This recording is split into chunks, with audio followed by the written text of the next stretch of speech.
সাবেক সন্ত্রাসীরা শান্তিতে নোবেল পুরস্কার পায়। এখন একজন ব্যক্তি আছেন যিনি মরিয়া হয়ে শান্তিতে নোবেল পুরস্কার চান, ডোনাল্ড ট্রাম্প। শান্তিতে নোবেল পুরস্কারের জন্য মরিয়া। তিনি ভারত ও পাকিস্তানের মধ্যে যুদ্ধ থামিয়েছেন। এখন তিনি ইরান ও ইসরায়েলের মধ্যে যুদ্ধ থামিয়েছেন। তিনি নোবেল পুরস্কার চান। একটু ভাবুন, 1 নম্বর সন্ত্রাসী দক্ষিণ আফ্রিকার রাষ্ট্রপতি হয়ে গেলেন এবং কয়েক বছর পর তিনি শান্তিতে নোবেল পুরস্কার পান। অনেক সময় একই কাজের জন্য একই ব্যক্তিকে দুটো ভিন্ন তকমা দেওয়া হয়। প্রায় 80 বছর আগে যখন ভারত স্বাধীনতার জন্য লড়ছিল, আমরা ব্রিটিশ সরকারের অধীনে শাসিত হচ্ছিলাম। অনেক ভারতীয়ই ছিলেন যারা স্বাধীনতার জন্য লড়ছিলেন। ব্রিটিশ সরকার এই স্বাধীনতা সংগ্রামীদের সন্ত্রাসী বলেছিল এবং সেই সময় নাম্বার 1-এ ছিলেন ভগৎ সিং। তারা তাকে সন্ত্রাসী বলেছিল। আমরা ভারতীয়রা এই মানুষগুলোকে স্বাধীনতা সংগ্রামী হিসেবে, দেশপ্রেমিক হিসেবে ডাকি। একই মানুষ, একই কাজ, দুটো ভিন্ন তকমা। যদি আপনি ব্রিটিশ সরকারের সাথে একমত হন যে তারা ভারতে এসেছিল, তারা ভারতে ব্যবসা করতে এসেছিল, কিন্তু তারা সব নিয়ম ভেঙেছিল, তারা বলেছিল ভারত শাসন করার অধিকার তাদের আছে, তাহলে আপনি একমত হবেন যে এই লোকগুলো সন্ত্রাসী ছিল। আমরা ভারতীয়রা বলি যে ব্রিটিশরা ভারতে ব্যবসা করতে এসেছিল, আমাদের উপর শাসন করার কোনো অধিকার তাদের নেই, তারা দেশ লুট করেছে, তারা ভারতীয়দের ব্যবহার করে ভারতীয়দের আক্রমণ করেছে, তাই আমরা ভগৎ সিংকে দেশপ্রেমিক মানব, একজন দেশপ্রেমিক বলবো। একই মানুষ, একই কাজ, দুটো ভিন্ন তকমা। এবং আমাদের এরকম বেশ কয়েকটা উদাহরণ রয়েছে। আমরা জানি জর্জ ওয়াশিংটনের কথা, কিন্তু আগের শ্বেতাঙ্গ বর্ণবাদ দক্ষিণ আফ্রিকার সরকার, তারা নেলসন ম্যান্ডেলাকে 25 বছরেরও বেশি সময় রবেন আইল্যান্ডে কারারুদ্ধ করে রেখেছিল। তারা তাকে 1 নম্বর সন্ত্রাসী বলেছিল। যখন দক্ষিণ আফ্রিকা তার স্বাধীনতা পায়, নেলসন ম্যান্ডেলা মুক্তি পান, তিনি নির্বাচনে দাঁড়ান এবং দক্ষিণ আফ্রিকার রাষ্ট্রপতি হিসাবে নির্বাচিত হন। একটু ভাবুন, 1 নম্বর সন্ত্রাসী দক্ষিণ আফ্রিকার রাষ্ট্রপতি হয়ে গেলেন এবং কয়েক বছর পর তিনি শান্তিতে নোবেল পুরস্কার পান। এমন নয় যে নেলসন ম্যান্ডেলা খারাপ ছিলেন এবং তিনি ভালো হয়ে গিয়েছিলেন। যে কাজের জন্য শ্বেতাঙ্গ সরকার তাকে সন্ত্রাসী বলেছিল, সে একই কাজের জন্যই নোবেল কমিটি তাকে শান্তিতে নোবেল পুরস্কার দিয়েছিল। একই কাজ, একই মানুষ, দুটি ভিন্ন তকমা। তো এখন আমরা বুঝতে পারি যে ক্ষমতায় যে থাকে সে যা বলে সেই তকমায় লেগে যায়।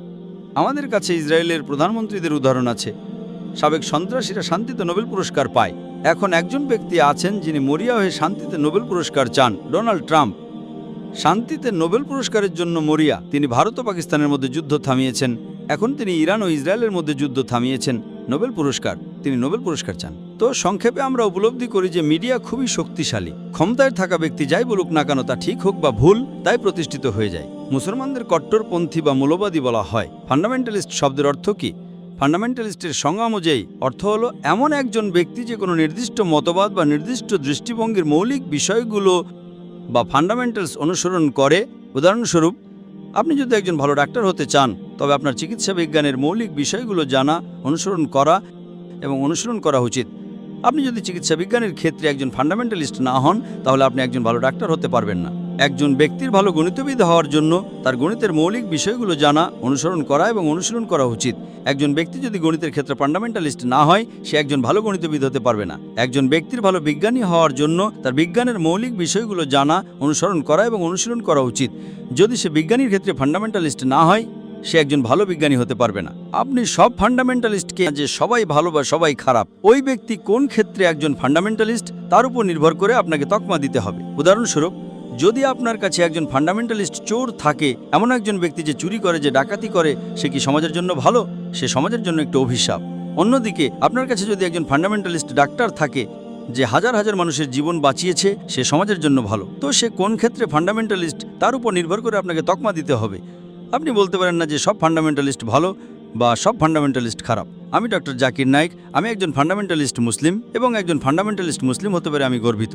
আলহামদুলিল্লাহ, আমি ইসলামের মৌলিক বিষয়গুলো জানি, অনুসরণ করি এবং তা অনুশীলন করার চেষ্টা করি। এবং আমি জানি যে ইসলামের এমন একটিও মৌলিক বিষয় নেই যা সামগ্রিকভাবে মানবতার পরিপন্থী। কিছু অমুসলিম থাকতে পারে যারা মনে করতে পারে যে কিছু মৌলিক বিষয় ভুল, কারণ তারা হয়তো এর যৌক্তিক কারণ জানে না। কিন্তু যে মুহূর্তে আপনি তাদের কাছে ইসলামের মৌলিক বিষয়গুলোর যৌক্তিক কারণ ব্যাখ্যা করবেন, এমন একটা মানুষও নেই যে ইসলামের এমন একটি মৌলিক বিষয় নির্দেশ করতে পারবে যা সামগ্রিকভাবে মানবতার পরিপন্থী। যখন আমরা ওয়েবস্টারের ডিকশনারি পড়ি, এতে ফান্ডামেন্টালিজম শব্দের সংজ্ঞা কি দেওয়া আছে?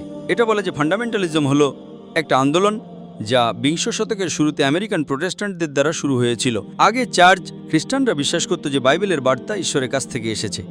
এই আমেরিকান প্রোটেস্ট্যান্টরা প্রতিবাদ করেছিল। তারা বলেছিল কেবল বাইবেলের বার্তা ঈশ্বরের কাছ থেকে এসেছে, বাইবেলের প্রতিটা শব্দ প্রতিটা অক্ষর ঈশ্বরের কাছ থেকে এসেছে। যদি কেউ প্রমাণ করতে পারে যে বাইবেলের প্রতিটা শব্দ প্রতিটা অক্ষর ঈশ্বরের কাছ থেকে এসেছে, তাহলে এই আন্দোলনটা একটা ভালো আন্দোলন। কিন্তু যদি কেউ প্রমাণ করতে পারে যে বাইবেলের প্রতিটা শব্দ প্রতিটা অক্ষর ঈশ্বরের কাছ থেকে আসেনি, তাহলে এই আন্দোলনটি ভালো আন্দোলন নয়।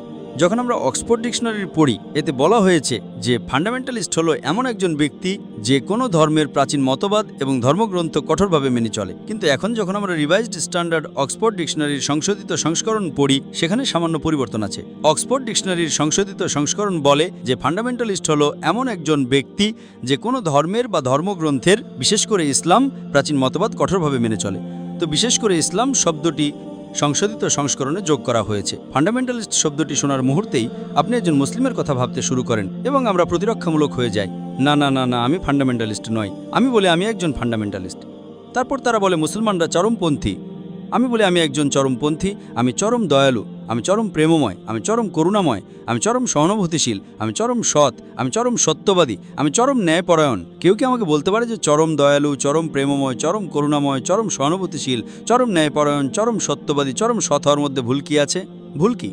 আপনি কেন প্রতিরক্ষামূলক হচ্ছেন? পরিস্থিতি উল্টে দিন। তো তারা যেটাকে মানবতার সমস্যা মনে করে, আসলে সেটা মানবতার সমাধান। আল্লাহ বলছেন কোরআনে সূরা বাকারা অধ্যায় নম্বর 2 আয়াত নম্বর 208, হে ঈমানদারগণ, তোমরা পরিপূর্ণভাবে ইসলামে প্রবেশ করো। আপনি আংশিক মুসলিম হতে পারবেন না, ঠিক আছে? যদি এতে আমার লাভ হয় আমি সৎ, যদি এতে আমার লাভ না হয় আমি অসৎ। না, আপনি যদি একজন মুসলিম হন, তাহলে আপনাকে পরিপূর্ণভাবে ইসলামে প্রবেশ করতে হবে। আপনাকে চরম দয়ালু হতে হবে, আপনাকে চরম ন্যায়পরায়ণ হতে হবে, আপনাকে চরম সৎ হতে হবে। যদি আপনি তা না হন, তাহলে আপনি মুসলিম নন, অথবা আপনি হয়তো একজন আংশিক মুসলিম, একজন ভালো ধর্ম পালনকারী মুসলিম নন। তো কেন? ভুল কি? হ্যাঁ, আমাদের সঠিক পথে চরমপন্থী হতে হবে। আমাদের ভুল পথে চরমপন্থী হওয়া উচিত নয়, আমাদের সঠিক পথে চরমপন্থী হতে হবে। তো আমরা মুসলমানরা এত সজ্জিত কেন? আমরা নিজেদের মুসলিম বলে ডাকতে সজ্জিত কেন? অনেক পুরুষই টুপি পরতে সজ্জিত, কারণ আপনারা জানেন যদি আপনি টুপি পরেন এবং দাড়ি রাখেন, তাহলে আপনাকে মুসলিম হিসেবে চিহ্নিত করা হবে। এবং আমার ছেলে এ নিয়ে একটা লেকচার দিয়েছে যে যদি লেবেল আপনার উদ্দেশ্য প্রকাশ করে, তাহলে তা পরিধান করুন। আমার মনে হয় এটা মালাং বা সোলোতে ছিল, আমি নিশ্চিত নই। আমরা ভয় পাই কেন? কেন?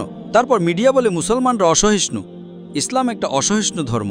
আমি বলি হ্যাঁ, ইসলাম অবিচারের প্রতি অসহিষ্ণু, ইসলাম দুর্নীতির প্রতি অসহিষ্ণু, ইসলাম অসততার প্রতি অসহিষ্ণু, ইসলাম বৈষম্যের প্রতি অসহিষ্ণু, ইসলাম বর্ণচাদবের প্রতি অসহিষ্ণু, ইসলাম নিগ্রহের প্রতি অসহিষ্ণু, ইসলাম মদপানের প্রতি অসহিষ্ণু, ইসলাম মাদকাসক্তির প্রতি অসহিষ্ণু, ইসলাম পর্নোগ্রাফি, ব্যভিচার, পতিতাবৃত্তির প্রতি অসহিষ্ণু, ইসলাম সমাজের সমস্ত মন্দের প্রতি অসহিষ্ণু। যে জিনিসগুলোকে আমরা সঠিক মনে করি এবং পশ্চিমা বিশ্বজাগে সঠিক বলে আসতে মনে নিচ্ছে, আমরা সেগুলোকে ভুল বলি, আমরা সেগুলোর প্রতি অসহিষ্ণু। পশ্চিমা বিশ্ব আসলে নৈতিকতার অবক্ষয় ঘটাচ্ছে। এটা মানবতার জন্য একটা সমস্যা। তারা বলে মদ পান করলে কোনো সমস্যা নেই, তারপর আপনি মদ পান করেন, আপনি কাউকে গালি দেন, আপনি গাড়ি চালান, আপনি কাউকে ধাক্কা মারেন, আপনি কাউকে হত্যা করেন। এটা কি? মাদকাসক্তি, পর্নোগ্রাফি। তো ইসলাম সমাজের জন্য ক্ষতিকর এমন জিনিসগুলোর প্রতি একটি অসহিষ্ণু ধর্ম। পরিস্থিতি উল্টে দিন। না না না, আমি ফান্ডামেন্টালিস্ট নই, আমি অসহিষ্ণু নই, আমি অসহিষ্ণু। ভুল কি? আপনি পরিস্থিতি উল্টে দিচ্ছেন না কেন? তো তারা যেটাকে মানবতার সমস্যা মনে করে, আসলে সেটা মানবতার সমাধান। আমি আপনাদের একটা প্রশ্ন করছি, যদি আপনি এই পৃথিবী থেকে অবিচার দূর করেন, যদি আপনি এই পৃথিবী থেকে দুর্নীতি দূর করেন, যদি আপনি এই পৃথিবী থেকে বর্ণচাপ দূর করেন, যদি আপনি এই পৃথিবী থেকে মদপান দূর করেন, যদি এই পৃথিবী থেকে মাদক দূর করেন, যদি এই পৃথিবী থেকে পর্নোগ্রাফি দূর করেন, যদি পৃথিবী থেকে ব্যভিচার দূর করেন, তাহলে পৃথিবী কি একটা ভালো জায়গা হবে কি হবে না? হ্যাঁ বা না? ইসলামের কাছে মানবতার সমস্যার সমাধান আছে।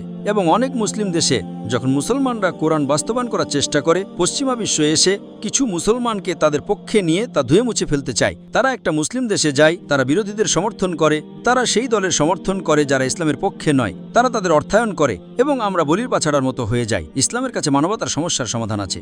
ইসলাম অন্যান্য ধর্মের মতো নয়। যদি আপনি অন্যান্য বেশিরভাগ ধর্ম পড়েন, তাহলে আপাত দৃষ্টিতে তারা ভালো কথাই বলে, কিন্তু ইসলাম আর অন্যান্য ধর্মের মধ্যে পার্থক্য হচ্ছে ইসলাম ভালো কথা বলার পাশাপাশি আপনাকে সেই ভালো অবস্থা অর্জনের উপায়ও দেখায়। সাধারণত বেশিরভাগ ধর্মই ভালো কথা বলে। উদাহরণস্বরূপ, সব ধর্মই বলে যে আপনার চুরি করা উচিত নয়, ডাকাতি করা উচিত নয়। ইসলাম তা বলে, হিন্দু ধর্ম তা বলে, খ্রিস্টান ধর্ম তা বলে, ইহুদি ধর্ম তা বলে। তো ইসলাম আর অন্যান্য ধর্মের মধ্যে পার্থক্য কি? পার্থক্য হচ্ছে ইসলাম আপনাকে এমন একটা অবস্থা অর্জনের উপায় দেখায় যেখানে মানুষ চুরি করবে না। ইসলামে জাকাতের ব্যবস্থা আছে। ইসলামের তৃতীয় স্তম্ভ হলো যে প্রত্যেক ধনী ব্যক্তি যার নিসাব পরিমাণের চেয়ে বেশি, অর্থাৎ 85 গ্রাম সোনার চেয়ে বেশি সঞ্চয় আছে, তার উচিত প্রতি চন্দ্র বছরে সেই অতিরিক্ত সম্পদের 2.5% দান করা। যদি প্রত্যেক মানুষ ধনী মানুষ জাকাত দেয়, তাহলে এই পৃথিবী থেকে দারিদ্র্য দূর হয়ে যাবে। এরপর একজন মানুষ অনাহারে মারা যাবে না। এরপর যদি কেউ ডাকাতি করে, কেউ তালা ভেঙে বড় অঙ্কের চুরি করে, আল্লাহ কোরআনে সূরা মায়েদা 5 আয়াত নম্বর 38 বলেছেন, চোর সে পুরুষ হোক বা নারী, তার হাত কেটে ফেলো। হাত কেটে ফেলা? ইসলাম একটা বর্বর ধর্ম, এটা একটা ক্রূর ধর্ম। আপনারা জানেন আজকে যে দেশে সবচেয়ে বেশি অপরাধের সংখ্যা কোন দেশে অপরাধের সংখ্যা সবচেয়ে বেশি? যুক্তরাষ্ট্র, আমেরিকা। আমি আপনাদের প্রশ্ন করছি, যদি আপনি আমেরিকায় এই শরিয়া বাস্তবায়ন করেন যে প্রত্যেক ধনী ব্যক্তির যার 85 গ্রাম সোনার চেয়ে বেশি সঞ্চয় আছে সে তার সম্পদের 2.5% দান করে, এরপর যদি কেউ চুরি করে তার হাত কেটে ফেলা হয়, আমি প্রশ্ন করছি আমেরিকায় ডাকাতির হার কি বাড়বে, একই থাকবে না কমবে? কমবে। খুব সহজ, শরিয়া বাস্তবায়ন করুন, আপনি ফলাফল পাবেন। তাই আমি বলি ইসলাম হচ্ছে মানবতার সমস্যার সমাধান। এই আইন সৌদি আরবে চালু আছে, সেখানে ডাকাতির হার সবচেয়ে কম। সৌদি আরব একসময় এমন ছিল যখন সোনার গহনার দোকান আপনারা জানেন কিভাবে বন্ধ করত? তারা শুধু একটা দড়ি টানিয়ে রাখত। তারা সালাতের জন্য যেত, আজান শোনা গেলে তারা শুধু একটা দড়ি টানিয়ে রাখত, এর মানে দোকান বন্ধ। লক্ষ লক্ষ ডলার মূল্যের সোনা আর শুধু একটা দড়ি যথেষ্ট। এখন পশ্চিমা বিশ্ব মুসলিম দেশগুলোকে বাধ্য করছে যে শরিয়া বাস্তবায়ন করুন না, তো আপনারা দেখছেন যে চুরির হার বাড়ছে। তারা বাধ্য করছে, যেখানে আপনি এই নিয়ম বাস্তবায়ন করবেন আপনি সাথে সাথে ফলাফল পাবেন। তাই আমি বলি ইসলাম ভালো কথা প্রচারের পাশাপাশি ভালো অবস্থা অর্জনের উপায়ও দেখায়। আমি আপনাদের আরও একটি উদাহরণ দিই। বেশিরভাগ ধর্মই বলে যে আপনার কোনো মেয়েকে উত্ত্যক্ত করা উচিত নয়, আপনার কোনো মেয়েকে শ্লীলতাহানি করা উচিত নয়, আপনার কোনো মেয়েকে ধর্ষণ করা উচিত নয়। ইহুদি ধর্ম তা বলে, খ্রিস্টান ধর্ম তা বলে, হিন্দু ধর্ম তা বলে, ইসলামও একই কথা বলে। তো ইসলাম এবং অন্যান্য ধর্মের মধ্যে পার্থক্য কি? পার্থক্য হলো ইসলাম আপনাকে এমন একটি অবস্থা অর্জনের উপায় দেখায় যেখানে মানুষ কোনো মেয়েকে উত্ত্যক্ত করবে না, শ্লীলতাহানি করবে না, ধর্ষণ করবে না। ইসলাম প্রথমে কোরআনে পুরুষের হিজাব নিয়ে কথা বলে, তারপর নারীর হিজাব নিয়ে কথা বলে। আল্লাহ কোরআনে সূরা নূর অধ্যায় নম্বর 24 আয়াত নম্বর 30 সে বলেছেন যে মুমিন পুরুষদের বলো তারা যেন তাদের দৃষ্টি অবনত রাখে এবং তাদের লজ্জাস্থানের হেফাজত করে। যখন কোনো পুরুষ কোনো নারীর দিকে তাকায় এবং কোনো নির্লজ্জ চিন্তা আসে, কোনো অশালীন চিন্তা আসে, তার উচিত তার দৃষ্টি অবনত রাখা। একজন মুসলিম একটা মেয়ের দিকে দীর্ঘক্ষণ তাকিয়েছিল। আমি বললাম, ভাই তুমি কি করছো? সে বলল, নবী বলেছেন প্রথম দৃষ্টি অনুমোদিত, দ্বিতীয়টি নিষিদ্ধ। আমি তো এখন আমার দৃষ্টির অর্ধেকও শেষ করিনি। নবী যখন বলেছিলেন প্রথম দৃষ্টি অনুমোদিত, দ্বিতীয়টি নিষিদ্ধ, তখন তিনি কি বুঝিয়েছিলেন? এর মানে হলো যদি আপনি দুর্ঘটনাবশত কোনো নারীর দিকে তাকান তবে তার সৌন্দর্য উপভোগ করার জন্য আবার তার দিকে তাকাবেন না। এর মানে এই নয় যে ঠিক আছে চোখের পাতা না ফেলে 10 মিনিট ধরে একজন নারীর দিকে তাকিয়ে থাকি আর বলি আমি তো আমার দৃষ্টি এখনো শেষ করিনি। পরবর্তী আয়াতটি নারীর হিজাব নিয়ে কথা বলে, সূরা নূর অধ্যায় নম্বর 24 আয়াত নম্বর 31। মুমিন নারীদের বলো তারা যেন তাদের দৃষ্টি অবনত রাখে এবং তাদের লজ্জাস্থানের হেফাজত করে এবং তারা যেন তাদের সৌন্দর্য প্রদর্শন না করে, কেবল ততটুকু ছাড়া যা সাধারণত প্রকাশ পায়, এবং তারা যেন তাদের মাথার ওড়না বুকের উপর টেনে দেয়। কেবল তাদের পিতা, তাদের স্বামী, তাদের পুত্র এবং মাহরামদের একটা বড় তালিকা দেওয়া হয়েছে তাদের সামনে ছাড়া। এবং হিজাবের 6টি মানদণ্ড রয়েছে। প্রথমটি পুরুষের জন্য ভিন্ন, নাভি থেকে হাঁটু পর্যন্ত। নারীর জন্য সম্পূর্ণ শরীর ঢাকা থাকতে হবে। একমাত্র যে অংশগুলো দেখা যেতে পারে তা হলো মুখমণ্ডল এবং হাতের কবজি পর্যন্ত। কিছু আলেম বলেন যে এটাও ঢাকা উচিত। বাকি 5টি মানদণ্ড পুরুষ এবং নারী উভয়ের জন্য সমান। 2 নম্বর, তারা যে পোশাক পরে তা এতটা টাইট ফিটিং হওয়া উচিত নয় যাতে শরীরে গঠন প্রকাশ পায়। 3 নম্বর, এটা তাড়ি চলি বা পাতলা হওয়া উচিত নয় যাতে ভিতর দিয়ে দেখা যায়। 4 নম্বর, এটা এতটা জাঁকজমকপূর্ণ হওয়া উচিত নয় যা বিপরীত লিঙ্গকে আকর্ষণ করে। 5 নম্বর, এটা বিপরীত লিঙ্গের মতো হওয়া উচিত নয়। মেয়েরা ছেলেদের পোশাক পরতে পারবে না এবং ছেলেরা মেয়েদের পোশাক পরতে পারবে না। এবং 6 নম্বর, আপনার এমন পোশাক পরা উচিত না যা অন্য ধর্মের মতো দেখতে। এগুলো হলো হিজাবের 6টি মানদণ্ড। এবং আল্লাহ কোরআনে সূরা আহজাব অধ্যায় নম্বর 33 আয়াত নম্বর 59 বলেছেন, হে নবী, মুমিন নারীদের তোমার কন্যাদের এবং তোমার স্ত্রীদের বলো তারা যখন বাইরে যাবে তখন যেন তারা জিলবাব পরিধান করে, তাহলে তাদের চেনা সহজ হবে এবং তাদের শ্লীলতাহানি করা হবে না। তো হিজাবের কারণ কোরআনে সূরা আহজাব অধ্যায় নম্বর 33 আয়াত নম্বর 59 দেওয়া হয়েছে যাতে আপনাকে চেনা যায় এবং আপনার শ্লীলতাহানি করা না হয়। আমি আপনাদের একটি প্রশ্ন করি, ধরুন জাকার্তার রাস্তা দিয়ে হেঁটে যাচ্ছে 2 জন যমজ বোন যারা খুবই সুন্দরী, একই রকম সুন্দরী। একজন যমজ বোন ইসলামী হিজাব পরে আছে, সম্পূর্ণ শরীর ঢাকা কেবল মুখমণ্ডল এবং হাতের কবজি পর্যন্ত ছাড়া, এবং অন্য যমজ বোন পশ্চিমা পোশাক পরে মিনি স্কার্ট, লো নেক, ডিপ নেক এবং রাস্তা দিয়ে হাঁটছে। এবং যদি রাস্তার মোড়ে এমন একজন গুন্ডা থাকে যে কোনো মেয়েকে ধরার অপেক্ষায় আছে, যে কোনো মেয়েকে শ্লীলতাহানি করতে চায়, সে কোন মেয়েকে উত্ত্যক্ত করবে? সে কি ইসলামী হিজাব পরা মেয়েকে উত্ত্যক্ত করবে নাকি সে পশ্চিমা পোশাক পরা মেয়েকে উত্ত্যক্ত করবে? কোন মেয়েকে উত্ত্যক্ত করবে? পশ্চিমা পোশাক। খুবই সহজ। এই উত্তর দেওয়ার জন্য আপনাকে গ্রাজুয়েট বা পিএইচডি হতে হবে না, খুব সহজ। তো আল্লাহ বলেছেন হিজাব নির্ধারণ করা হয়েছে যাতে মানুষকে শ্লীলতাহানির হাত থেকে রক্ষা করা যায়, যাতে তাদের চেনা যায়। এবং এরপরেও যদি কেউ কোনো নারীকে ধর্ষণ করে, ইসলামী শরীয়তের সবচেয়ে বেশি শাস্তি মৃত্যুদণ্ড। মৃত্যুদণ্ড কি একটা বর্বর ধর্ম, কি একটা নিষ্ঠুর ধর্ম। তো আমি অমুসলিমকে পদ্ধতিগতভাবে প্রশ্নটি করি, ধরুন কেউ আপনার মাকে ধর্ষণ করেছে এবং আপনাকে যদি বিচারক বানানো হয় আপনি ধর্ষককে কি শাস্তি দেবেন? কেউ যদি আমার মাকে ধর্ষণ করে আমি তাকে মৃত্যুদণ্ড দিব। আমি বললাম কেন? কেউ যদি আপনার মাকে ধর্ষণ করে আপনি তাকে মৃত্যুদণ্ড দিতে চান, কেউ অন্য কারো মাকে ধর্ষণ করলে আপনি বলেন মৃত্যুদণ্ড বর্বর, দ্বৈত নীতি। একজন অমুসলিম আমাকে বলেছিল যে আমি তাকে যন্ত্রণা দিয়ে মেরে ফেলবো।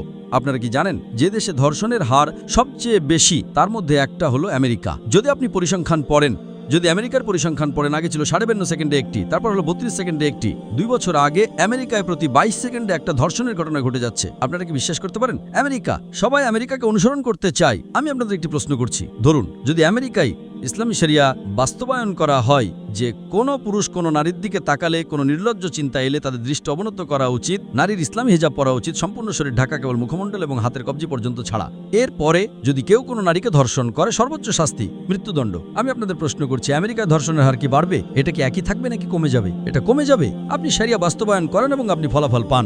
তো তারা যে ইসলামকে বর্বর ধর্ম বলে, এর কাছে মানবতার সমস্যার সমাধান আছে। মানবতার সমস্যার সমাধান ইসলামেই রয়েছে।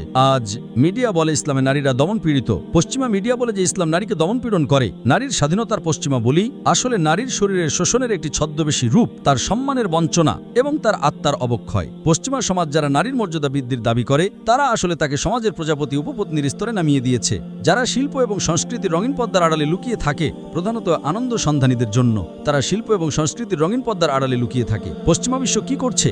তারা আমাদের মায়েদের বিক্রি করছে, তারা আমাদের মেয়েদের বিক্রি করছে। তারা কি করছে? এভাবেই তারা বলে যে ঠিক আছে, নারীরা মুক্ত হয়েছে, এখন গাড়ি বেশি চালায় ছেলেরা না মেয়েরা, মহিলারা চালায় না পুরুষরা চালায়। এমনকি মোটরসাইকেলের বিজ্ঞাপনে আপনি অবধারিতভাবে দেখতে পাবেন একজন নারী বেশ অল্প পোশাকে বা কোনো পোশাকই নেই। এটা কি? তারা আমাদের মেয়েদের বিক্রি করছে, তারা আমাদের মায়েদের বিক্রি করছে এবং তারা বলছে আমরা তাদের মুক্ত করছি। তো ইসলামের সমাধান আছে। তারা অবাধ মেলামেশাকে উৎসাহিত করছে। এই কারণে আমেরিকায় গড়ে একজন মানুষ জীবনসঙ্গীকে থিত হওয়ার আগে 8 জন ভিন্ন যৌনসঙ্গী বদল করে।